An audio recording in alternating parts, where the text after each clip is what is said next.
Let's look at this correction. In the diagram, calculate P arrow. Look at the diagram, it's made up of 3 triangles. So we are looking for P arrow. So if we can get S and Y, we can get P arrow. Is that clear? How do we get S? Don't forget, this is our 90 degree, so here's the hypotenuse. And for this 60, this is the opposite, so here's adjacent. You now have cos 60 degree is equal to what? Adjacent 2 over hypotenuse, S.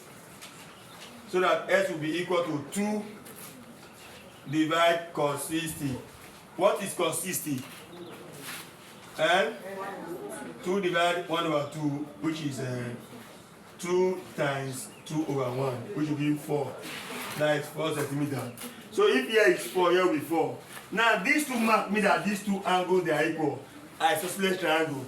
If they are equal, their base angle will also be what? Equal. Is that clear? And sum of angles in a triangle is 180 degrees. If here is 90, out of 180, how many remain? 90. And these two angles will be equal. So 90 shared among 2 equally. That is 45. 45 degree, 45 degree. From here, we cannot get our y. See, this is 90. Y is the hypotenuse. Abi? Now if you use 45, this is the opposite. So y is adjacent. Isn't it? We now see how cos 45 degree is equal to what? Cos adjacent. Adjacent. Yeah. S over what? Hypotenuse y. S over y. So that y will be equal to S over cos 45. What is S? S just now gave us 4b. What is cos 45? Cos 45, that will give us adjacent over 1 over root 2. Abi? 1 over root 2. 4 divide 1 over root 2.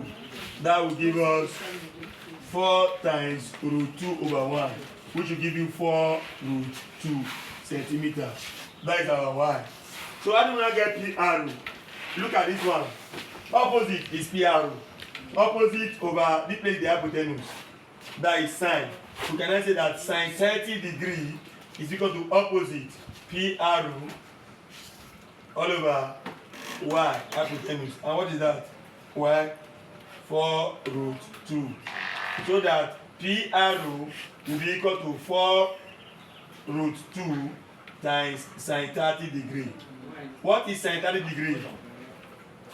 What is sine 30? Sine 30 is opposite 1 over 2. Abi? That will be 1 over 2. That will give us 4 root 2 times 1 over 2. 2 here 1. 2 here 2. P r will be equal to 2 root 2 centimeter. 2 root 2. 2 root 2 be